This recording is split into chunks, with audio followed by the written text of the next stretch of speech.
Paulette Bernard from the 65th Force Support Squadron. Welcome to Lajes Now. As always, we are at the awesome Cafe Bean, and we have a very special guest today, Dr. Williams. It's so nice to have you here. Well, Paulette, thank you so much for having me. You've been on tour for some time now, and Sure. You are here at Lajes. What is your plan while you're here at Lajes? What is it that you are going to do for us? I'm going to kick back and order some food. All right. No, we're here to give a speech today on hopefully on motivation and inspiration to let people know we appreciate all they do, but we also want to encourage them to take some time to take care of themselves and to look inside of themselves and make sure that they're being the best person that they can be. So that's the purpose of our about an hour talk we have today. An hour talk, okay. You know, I read your bio, and incredible history. You've written 9 books, You have multiple degrees, Sure. You have a TV weekly talk show, great experience in working in the community, and you've had some difficult times Sure. when you were growing up. Can you tell us a little bit about how you overcame some of the adversities that you faced? Sure. And then have just become, such a successful representation of people who have overcome enormous challenges. Sure. And Paulette, I don't think I'm very much different than so many people that have joined the military. I think a lot of times you have individuals who have overcome challenges and they want to make their lives better. So I think that that's somewhat of an affinity that I've recognized in dealing with some of the people that I have for the last 2 weeks, is that there's a lot more in common that I have, even though I didn't serve in the military, than I have that's uncommon. But as you said, I lost my mother when I was 5 years old and went into the foster care system for 13 years. But the difference, I think, that I had to recognize based on that situation is just coming to a point of recognizing enough is enough, and that I could, cry about the circumstance and get emotional about the circumstance or do something about it. And I think that's what I was blessed with, is the ability to understand that situation, there was a crossroads. It could either shut me down, it could either incarcerate me or liberate me, and I chose to let that situation liberate me rather than incarcerate me. That's amazing. So you've been on tour. You've been to many countries. Sure, we've been to the UK and the Netherlands and Kosovo and Spain and now Portugal, and then we'll end up in Italy on Saturday. Wonderful. Have you had any feedback from anybody on tour that has responded to your message?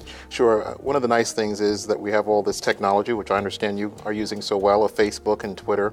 And I was sharing with Gordon, one of the individuals that came to I think it was in the Netherlands, came to the workshop we did there. And he wrote back that he's been, playing around with his hypertension issue, and he recognized that he needed to be more transparent about that and do something about it. And so if this tour only got that one individual to do something different, then I think we're in good shape. But the response, I think, has been very good, and I think people have allowed for the introspection that it calls for to happen. And I think that, as time goes on, I think the stories will get better and better. So you said introspection. I mean, that must be key. Sure. Yeah, one of the things we believe very strongly is that I can't do for you what I'm not doing for myself. And so often we try to help people, but we really haven't helped ourselves. And one of the other phrases that we use is know who you are. And I use the phrase know who you be. And I think that's so important because, again, at times I think we're trying to be something that we really are not. And I think that's where we waste a lot of very valuable time and resources hanging out in the part of our lives that we should not be hanging out in. I've heard the phrase, all my life, know who you are. Yeah. I mean, and I think it goes way back to, Sure. to the early philosophers. Sure. But it always seemed kind of abstract.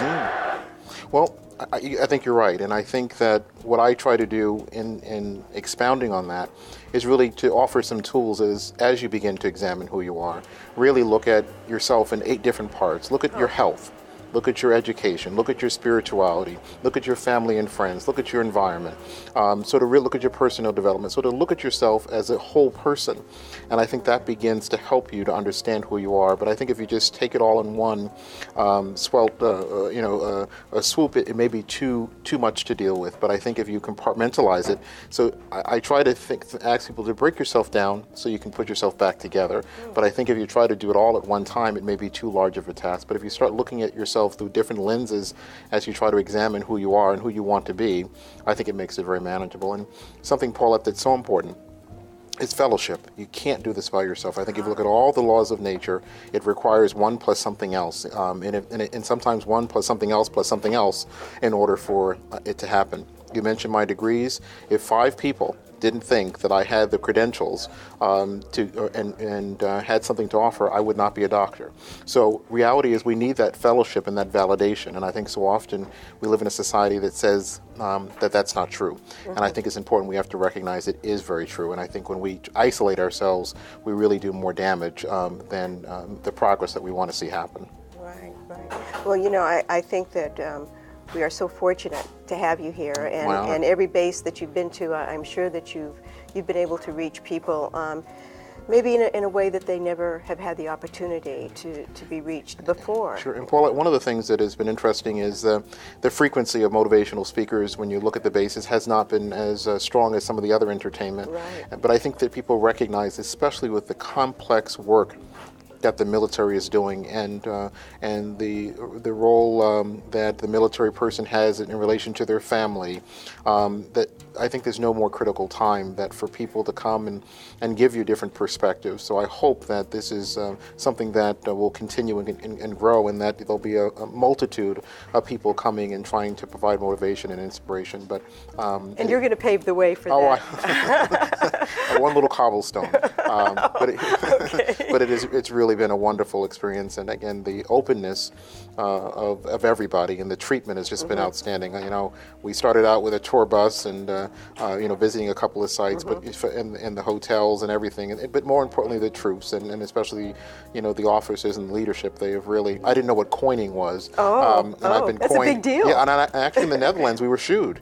They gave us 2 little green shoes from Holland. So we've reached so many high levels in this. So it's been wonderful, and we've had a wonderful time.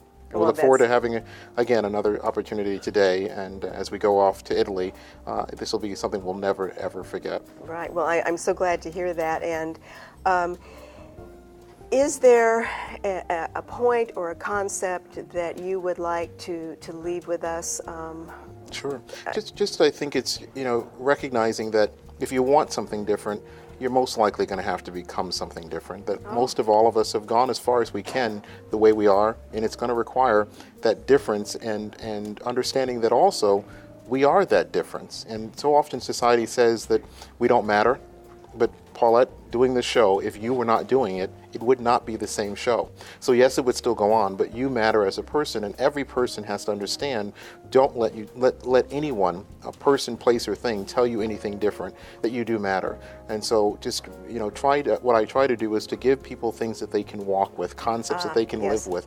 And we can just understand that no matter what anyone tells you, you do matter, and you do make a difference. And that at the same time, you need other people to support you and who hopefully can afford to share your dreams and your aspirations. I just have one more question to ask you, because as I said, I did read your bio, and the way that you were brought up, it was very, very difficult. Was there a defining moment? You said to me, Paulette, you matter. Was there a moment when you said, Nathaniel, you matter? Sure. It really was someone else that helped me to understand that, and I share this in my presentation, so I won't do it today because I'm sharing it with you. But I share in my presentation a day in which my brothers and sisters were supposed to come visit me, and they couldn't because there was a transportation problem. So I was a little bit unhappy, and I sat on the front steps of the administration building, and a Catholic nun, Sister Mary Patrick, came out and tapped me on the shoulder and said, "Hey, how are you doing?" And I said, "I'm not too happy." And she said, "Well, sit there for a minute." And she went downstairs to the storeroom and came up with a bicycle and gave me a bicycle. And I was a pretty happy camper. But I rode back to my cottage that day and recognized, even though I'm 11 years old, if I'm not careful, this is going to be the rest of my life, is telling a sad story and waiting for a handout. So I then also realized that Sister Mary Patrick was pretty powerful, and she was the executive director. So I started signing my name, Nathaniel J. Williams, executive director. It took me another 12, 13 years for that to be my official title. But it was because of that moment of saying that I really did want to matter, and I didn't want to be just another sad story.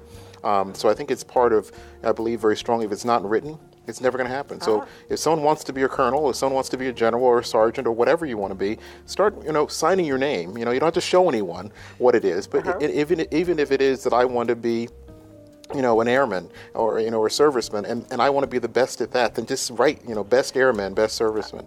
I think so often we have to vision what we want it to be, and I think that gives us a path. And I think a lot of times we spend time saying what we don't want to happen, and that becomes our map. We have to start writing out what we want to happen, and I would say that you'll be surprised how soon your dreams come to fruition because you've now declared something positive as opposed to something negative. And it's never too late to No, start. it's never too late. Never too late. Thank you so much my honor. for sharing, and Sure. I look forward to your presentation, Thanks so much. and I hope that you enjoy the rest of your tour. I'm sure I will. And as we like to say when we close our show, ciao. Ciao. From Lajes Now. Lajes Now. Thanks so much.